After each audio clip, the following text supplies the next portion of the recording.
You're tuned into Recovery TV, the voice of hope, with your host, John J. Tassoni Jr. Discussions and information on addiction and mental health issues. Here's your host, John J. Tassoni Jr., with today's guest. Welcome to another edition of Recovery TV, and I'm your host, John Tassoni. Narcan, please pick it up. URI has it, the pharmacies have it. Put it in your purse, keep it in your car. It saves lives. But take it out of your car at night because the weather impacts it. So my guests today are two young ladies, Beth Bixby of Tides and Margaret Holland McDuff from Family Services. And we're going to talk about children's issues, which is a huge issue in the state of Rhode Island right now. So welcome, ladies, and thank you for joining us today. Thanks so much for having us, John. Yeah, So thanks for having us. let's talk, Beth, you first. Children's issues. We're hearing more and more problems in the schools, more and more problems on the outside, more and more issues with substances, more and more mental health issues. So what is Tides doing to combat this whole phenomenon that we're having with children's issues? Well, John, as you know, Tides has been around for over 40 years, so we've been working with children and families for quite some time in the home and in the community, and we have a wide array of services that we provide to really meet families where they're at. And Margaret and I both are providers of mobile response and stabilization services, and the reason why I raise that program is that, you know, a lot of these issues existed before the pandemic, and I know that there was a national crisis declared in 2021, but we've been seeing these issues for quite some time, as you said, and things have escalated with social media.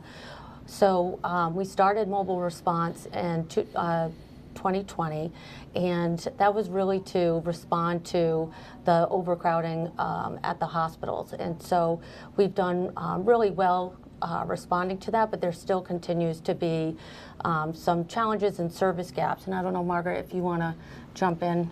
Yeah, from so your perspective. and like Tides, Family Services has been around since 1892, and we've really been dedicated since then. Our first program was a family visitor program to really help families with all the supports they need around children, and we've stayed committed to that, and that's why our organizations are very similar, and that we really respond to how families need the help. And really, to help children, you have to help their families because they live within the context, and their caregivers are the biggest change agents. And so everything from public health programs, education programs, and behavioral health programs to help children and families in Rhode Island. And we are, to your point, we are seeing the issues really increasing. We saw them increasing in the early 2000s. The pandemic certainly exacerbated those and increased those needs. And we're continuing to see a rise in anxiety, suicidal ideation, drug use, and just overall feelings of hopelessness among our youth, which is very concerning to us. And we're working every day to address those. So if you had to pick one, I mean, you could said a whole mouthful there of issues that pertaining to children. If you had to pick one, what is the biggest one? I think for me, the biggest impact could be really getting to families as early as possible and partnering with schools and communities to do universal screening, as well as to make sure that families, caregivers, coaches, community members knew where the resources were. And so if they need something like an emergency response, because something came up as an emergency that a child needs, that they have that access and they know those services. So it's making sure there's public awareness around the program that we provide together, which is Mobile Response and Stabilization Service, but also to make sure that we have the partners reaching kids as early as possible to try to get them the services that they need. Do you both go all over the state, or you just picked one area? We're both statewide. Okay. And I think to just elaborate on what Margaret said, really to be proactive rather than reactive. We tend to be reactionary as a society, and we really do need to be proactive and really intervening earlier on when kids are younger, who, are either exposed to community violence or the violence in schools or parental substance abuse, just anything that happens in life, and some people are more equipped to manage than others. And so really ensuring that responding quickly to those needs. And I think access is another challenge, because when people are trying to get help for their child or for themselves, it depends on your health insurance and transportation and a variety of other issues.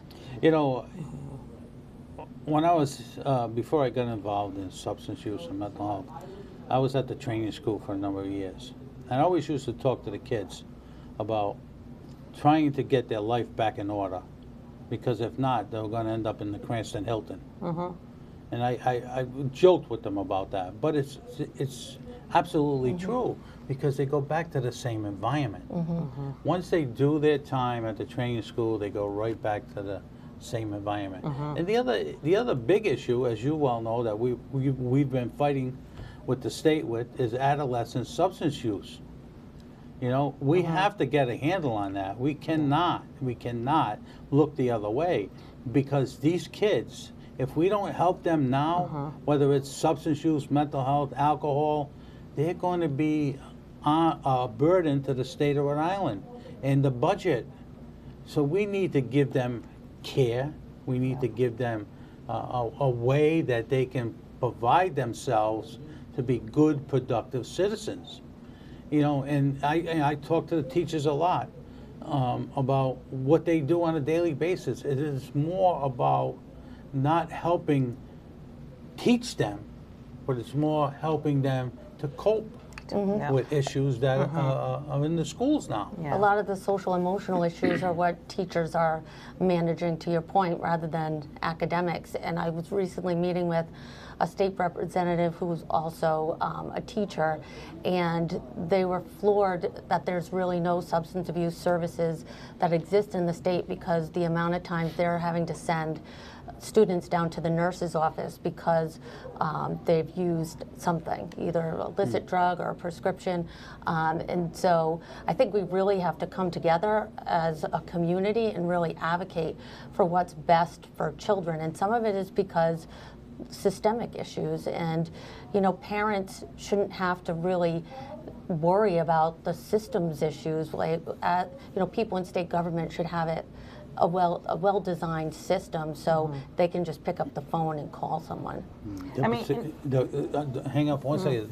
The problem of spending $35 million, that notion came to me the other day, of kids being placed out of state, is mind-boggling to me, that we can start our own system for a third of that price. So why are we sending kids out to New Jersey, Vermont, New Hampshire, where the inner city folks, parents, can't get there for family intervention issues? They can't get there. And to your point, John, too, but not seeing your family and being separated from your family is just a traumatic event in itself. So it's just adding to already the crisis that the child and the youth is in. And to your point is that there's, and to Beth's point as well, is that we know what the problems are. We do regular surveys of students and what their needs are, what drugs they're using, but then there's a gap between that knowing and that doing and until they get to a crisis point when they have to go out of state for really intensive residential treatment. And so how do we build out that continuum? How do we advocate this session with the legislature to make sure there are options for teachers to be able to access, for parents to be able to access, to get that immediate screening, to get immediate access to outpatient services and not have to wait 8 weeks, 6 weeks. You know what? The three of us can do it, so get ready. I got to go to break. You're watching Recovery TV, and I'm your host, John Tassoni. We'll be right back after these messages with these two young ladies. And now, back to Recovery TV with your host, John J. Tassoni Jr. Recovery TV is made possible by our supporting sponsors and our title sponsor, AdCare. Now, here's John and today's guest. Welcome back to Recovery TV, and I'm your host, John Tassoni. Beth Bixby, Margaret Holland McDuff are in the house today. We're talking about children's issues. So one of the questions I had for you ladies is pertaining to mental health. There's a lot of challenges that I hear in the schools about children with mental health issues. Is it because of COVID, or is it because the home lives of these kids is changing? with legalization of marijuana, with substance uses, alcohol. What's your thought on that? Exactly what you said, John. I think the pandemic exacerbated it with the isolation, kids being at home, but we've been seeing this for quite some time, an increase in anxiety, suicidal ideation. But one of the things that we've been seeing is that it's happening to kids who are younger and younger. We've had calls for our mobile response and stabilization services as young as 6 years old, making threats of harm with an actual plan. And that is really concerning at that age. And a lot of times, you know, it is a breakdown of the family unit, the environment. You know, a lot of times kids are just the symptom of the much larger issues that are happening. And I do say social media has been a blessing and a curse, and cell phones. You know, things you can have immediate contact with someone, and you know, people are hiding behind a keyboard, and there's a lot of cyberbullying happening, as well as body image. We've seen a lot of boys and girls with eating disorders as well, which is really concerning. Outside of the psychological aspects, there's a lot of medical conditions that go along with that. So it's across the board, and the sooner we intervene, the better outcomes overall long term. New Jersey has the lowest rate of mental illness in adults because they had transformed their entire system over 20 years ago. And to your point earlier in the show, they don't have any children out of state. So they've done a really good job of making sure that they are proactive rather than reactive and really responding to those needs earlier on. See, that's the key, to be proactive instead of reactive. Because if you're reactive, it's already happened. Exactly. It's already happened. Now, a lot of the schools now are trying to get the cell phones away from the kids, and you drop it in and I know Smithfield, you drop it in a certain area before you go into class. All right, then you pick it up after class. Cell phones are a big, big problem. And like you say, bullying and other things with cell phones. The mental health issue, I don't know if it has to do with, I mean, you guys are the experts, I'm not in this area, but I don't know if it has to do a lot with discipline, not having enough discipline in the home now. Well, I think, you know, parental involvement and caregiver involvement is key to emotional health for children, and making sure that they feel supported, they feel secure, that when they have something that's bad happens, whether it's, you know, they didn't make the cheerleading squad or they had actually a traumatic event, who is the first person on the front line? Is their parent or caregiver that's really supporting them? And when we think about when we had gaps in our system for a long time, you know, not having kids get the services that they need, the substance use services they need, as well as when they were teenagers, they're parents now. And so we have a lot of parents that we're seeing that really have untreated behavioral health issues themselves. They're trying, they've had experienced trauma as well that is untreated, and now they're parents. And they're trying to support their children, also with a lot of economic stress, sometimes working 2 jobs. So it's, kids don't have that emotional base and that security a lot at home right now, and so we really need to work with the whole family and make sure those parents get the help that they need as well, so they can really be whole and heal themselves, so they can be great parents. And not so much the parents too, because I heard a figure the other day, 20 to 25,000 kids in Rhode Island are now living with the grandparents. Exactly. Because Yes, of that's right.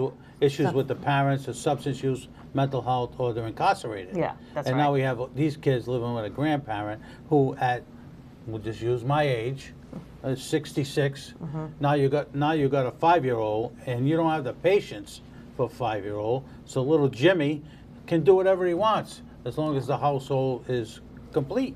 What's important too, John, to that point is, you know, kids respond to structure Right. and predictability. They need to, like, and so therefore when things are chaotic and not structured and things are so unpredictable, they react and respond. And so, you know, I always think of it takes a village. So even though there are grandparents raising grandchildren, there has to be natural supports in place to help support. So if you think about, how things were years ago, it takes a village. Everybody was involved in some young person's life. Now people are so busy, or they're just trying to survive themselves, that they don't have that extra capacity. And so we have to figure out, how do we rebuild some of that, because we know that it works. And Tides is an organization that was founded because of, you had mentioned earlier, kids were at the training school and then they go back to that environment. To really work through all of these issues in the home environment, in the school environment, because that's where we're going to be teaching them skills to last a lifetime and really will impact the long-term trajectory for that person. There's a lot of people watching this show, a lot of people. Now, how do they get a hold of both of you, and the length of time it takes to get in to see someone? If they're watching this show and say, "Oh, I didn't know about Tides, I didn't know about Family Services. How do I get there?"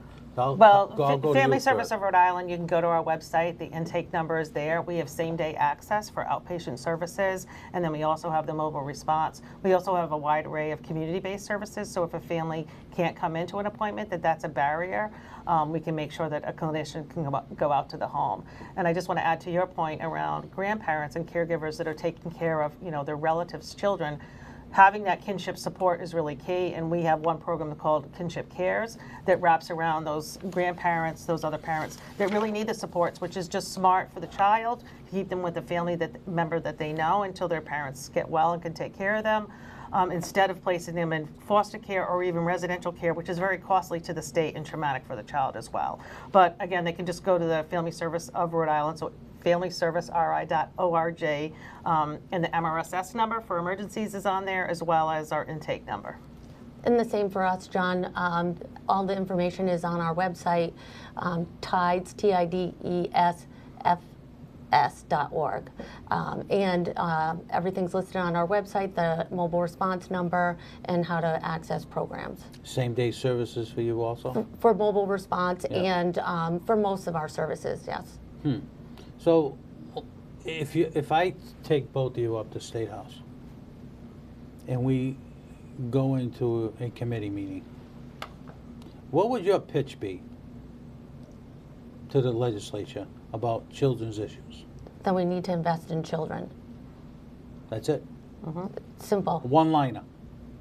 We need to invest in One-liner. children. Yeah, it's smart policy, and it's smart financially for the state as well. I don't understand how a state of New Jersey can be better, as it's like 4 times the size of Rhode Island, better, that we don't take initiative to look at other states and what they do.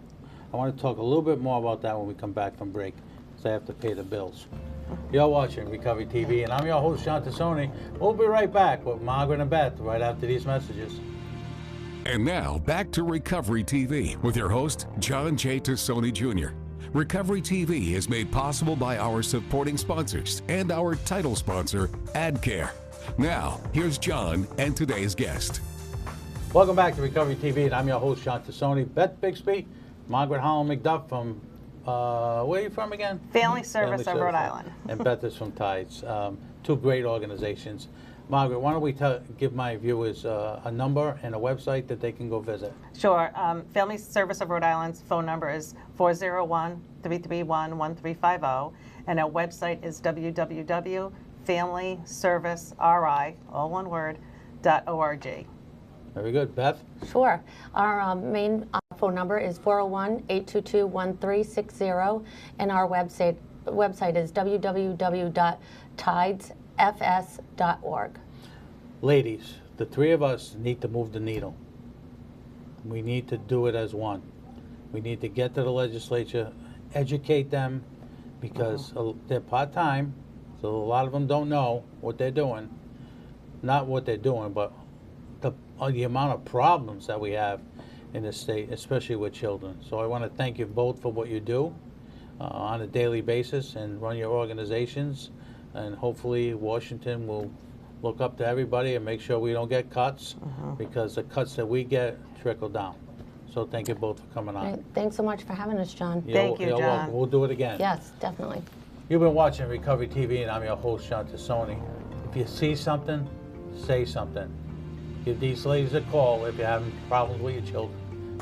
I know they'll help you out. We'll see you next week.